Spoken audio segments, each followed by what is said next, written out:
नमस्कार, मैं SK. Tiwari NCERT solution के यूट्यूब चैनल पर आपका स्वागत करता हूं। आज हम लोग वास्तविक संख्याएं न्यू एडिशन किताब 2023-24 का अध्ययन करेंगे। सबसे पहली बात है हमारी यूक्लिड विभाजन एल्गोरिथम। पर सबसे पहला है यूक्लिड विभाजन एल्गोरिथम है क्या? A = BQ + R, जहाँ R का मान 0 से बड़ा और 0 के बराबर होगा और B से क्या होगा? छोटा होगा। A तथा B क्या होंगे? पूर्णांक होंगे। अब बात करते हैं कि ये होता क्या है। अगर हम ध्यान दें कि भाज्य बराबर भाजक गुणे भागफल प्लस शेषफल, ये होता है। और इसी के जगह पर अंकों को लिखा गया है। भाज्य की जगह पर A लिखा गया है, भाजक की जगह पर B और इंटू भागफल के जगह पर Q और प्लस शेषफल क्या है? आपका R। ये आपकी यूक्लिड विभाजन एल्गोरिथम है, आप इसको ध्यान दीजिएगा। आगे बात करते हैं अंकगणित की आधारभूत प्रमेय का।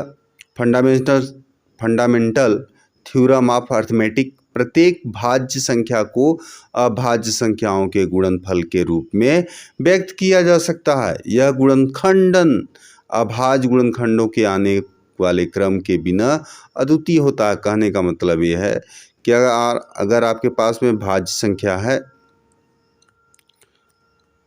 तो इसको आप अभाज्य गुणे अभाज्य, इस तरह से पैटर्न पर आप इसको व्यवस्थित कर सकते हैं। जैसे अगर एक उदाहरण ले लें, 4 है तो 4 को हम 2 गुणे 2 लिख सकते हैं और 2 गुणे 2 जो क्या है, ये आपका अभाज्य संख्या है, लेकिन 4 क्या है? आपका भाज्य संख्या है। बात करते हैं हम अंकगणित की आधारभूत प्रमेयिका के। अंकगणित की जो आधारभूत प्रमेयिका है, इसके 2 अनुप्रयोग हैं मुख्यतः। पहला है अंडर रूट वाली संख्याओं को सिद्ध करने के लिए कि यह बताइए अपरिमेय है कि नहीं।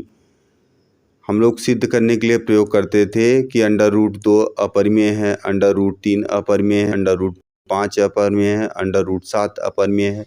सिद्ध कीजिए। दूसरी कंडीशन, परिमेय संख्याओं का दशमलव प्रसार कैसा होगा? शांत होगा कि अशांत होगा? शांत होगा कि अशांत होगा? दशमलव प्रसार कैसा होता है? शांत होता है कि अशांत होता है? इसको भी चेक करने के लिए हम लोग किसका प्रयोग करेंगे? आधारभूत प्रमेयिका का। उदाहरण नंबर फर्स्ट है हमारे पास में, संख्याओं 4 की पावर n पर विचार कीजिए कि निम्नलिखित 4 की पावर n संख्याओं 4 की पावर n पर विचार कीजिए कि जहां n एक प्राकृतिक संख्या है, जांच कीजिए कि n का कोई ऐसा मान है जिसके लिए 4 की पावर n 0 पर समाप्त होता है। यानी कहने का मतलब यह है कि n का मान दिया है प्राकृतिक संख्या, यानी 1 2 3 4 इस तरह से बढ़ रहा है, ये प्राकृतिक संख्याएं हैं। और कह रहा है कि क्या 4 की पावर अगर n लिखा हो तो n का मान इनमें से को रखिए, पहले 1 रख के देखिए, फिर 2, फिर 3, फिर 4, ऐसे बढ़ते जाइए अंतिम तक। और क्या कभी भी 0 मान आएगा? 4 की पावर अगर 1 रखें तो मान होता है 4, अगर 4 की पावर 2 रखें तो मान होगा कितना? 4 चौक 16, अगर 4 की पावर 3 रखें तो मान होगा कितना? 4 चौक 16, 16 चौका 64। यानी 4 की पावर n 0 पर समाप्त नहीं होगी। 0 पर समाप्त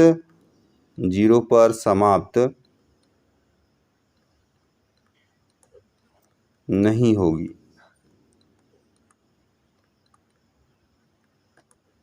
कभी समाप्त नहीं। उदाहरण नंबर 2 देखते हैं। हमारे पास दिया हुआ है संख्याओं 6 और 20 के अभाज्य गुणनखंड विधि से एचसीएफ और एलसीएम ज्ञात कीजिए। 6 का देखते हैं, 6 का क्या होता है? 6 है हमारे पास, 6 का क्या होता है? 2 2 तिहाई 6 और 3 एकम 3। बात करते हैं 20 का गुणनखंड क्या होता है? 2 धामा 20, 2 पंचे 10 और 5 एकम 5। 6 का गुणनखंड क्या होगा? 2 गुणे 3 गुणे 1। 20 का क्या होगा? 2 गुणे 2 गुणे 5 गुणे 1। यानी एचसीएफ की अगर बात की जाए, जो दोनों में कॉमन नज़र आए, जैसे 2 दोनों में है तो 2 लिख दो, 1 दोनों में है तो 1 लिख दो, तो 2 1 कम कितना हो गया? 2। तो एचसीएफ कितना निकला आपका? 2। एलसीएम की बात करें हम, एलसीएम कितना आ रहा है आपका? जो दोनों में कॉमन है पहले उसको लिखो। दोनों में कॉमन क्या था? 2 और 1। फिर जो बच रहे हैं उसको लिखो। 3 2 5, 3 2 5, तो सबको गुणा कर दीजिए, एलसीएम निकल जाएगा। 2 एकम 2 और फिर 3 दूनी 6, 6 दूनी 12, 12 पंचे 60। ये देखिए एलसीएम आपका 60 आया और एचसीएफ कितना आया आपका? 2 आया। नेक्स्ट क्वेश्चन चलते हैं। अगला उदाहरण है हमारा, अभाज्य गुणनखंड विधि द्वारा 96 और 404 का एचसीएफ ज्ञात कीजिए और फिर एलसीएम ज्ञात कीजिए। अभाज्य गुणनखंड विधि द्वारा, तो चलिए देखते हैं। सबसे पहले 96, 2 से जाएगा, 2 चौका 8, 8 दूनी 16, 48 आया। फिर से 2 से गया, 2 दूनी 4, 2 चौका 8, फिर 2 से गया 12 आया, फिर 2 से गया तो 6 आया।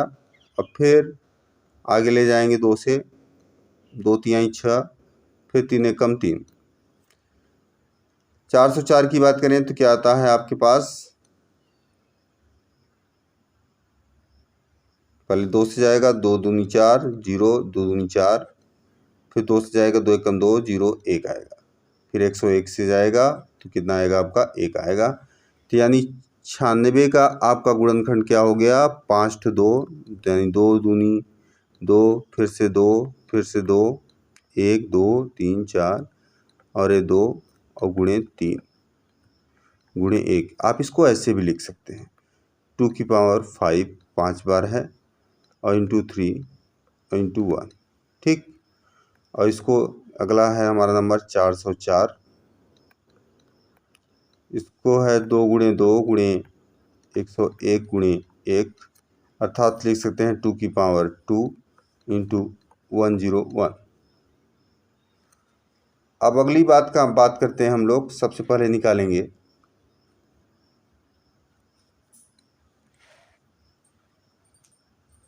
एचसीएफ।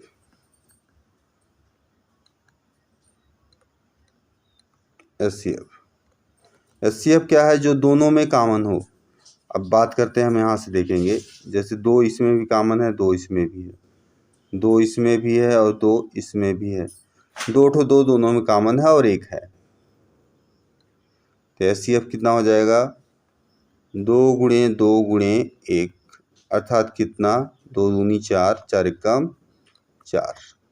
तो एचसीएफ कितना आ गया इसका? 4। नेक्स्ट बात किया गया था क्वेश्चन, एचसीएफ ज्ञात कीजिए, फिर इसके बाद में एलसीएम ज्ञात कीजिए। तो इसके लिए एक फार्मूला भी होता है, आप उसको भी नोट कर लेंगे। फार्मूला क्या होता है? पहली संख्या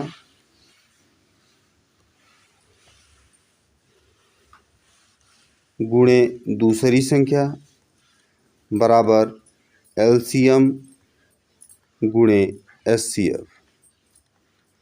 ये आपका फार्मूला हो गया। मतलब संख्या दी हो, पहली संख्या दी हो, जैसे पहली संख्या यहाँ पे क्या दिया है? 96, दूसरी संख्या 404, पहली 96, दूसरी संख्या 404, इसका एचसीएफ कितना निकला? 4। तो एलसीएम ज्ञात कर सकते हैं, डायरेक्ट सूत्र लगा दीजिए, आपको कुछ भी नहीं काम करना है। तो इसको भी सीखना है आपको। 96 गुणे 404 बराबर एलसीएम गुणे एचसीएफ। एचसीएफ कितना आ रहा है आपका? 4। तो एलसीएम बराबर कितना हो जाएगा? 96 गुणे 404 बटे में 4, 4 से 4 कट गया तो कितना आ गया? 101, 4 एकम 4, 0, 4 एकम 4। यानी 96 गुणे अगर 101 कर दें तो इसका निकलेगा क्या, LCM। तो 96 गुणे 101 करने पर आएगा 96, 96, 96 कम 96, 96 0 0, फिर 96 कम 96।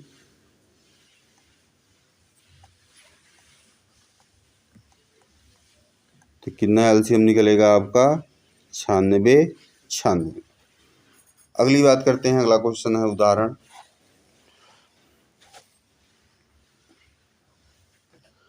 672 और 120 का अभाज्य गुणनखंड विधि द्वारा HCF और LCM ज्ञात करना है। 6 नंबर है आपका, इस तरह से 6 और 120, ये तीनों अलग अलग हैं, यहाँ गलती से लिखा गया है। तो 6 का अभाज्य गुणनखंड करेंगे, 2 तिहाई 6, 3 एकम 3, 72 का करेंगे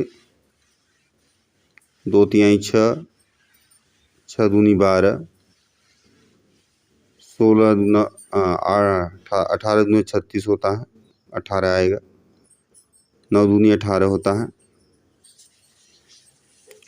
फिर 3 से जाएगा, 3 त्रिका 9, फिर 3 एकम 3।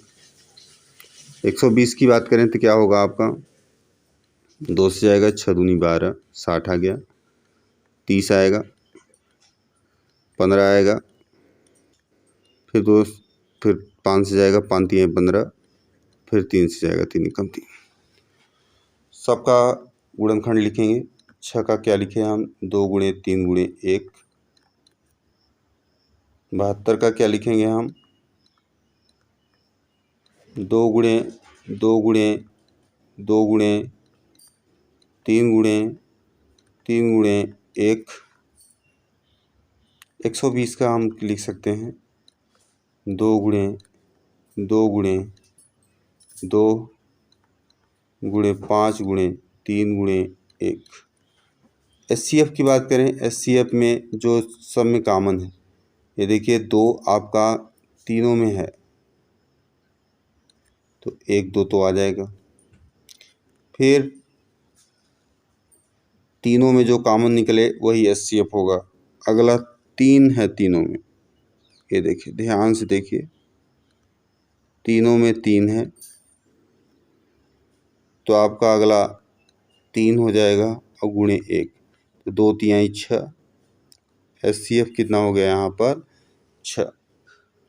LCM की बात करें, LCM आप उसका प्रयोग कर सकते हैं, हमने जो अभी पहले बताया है।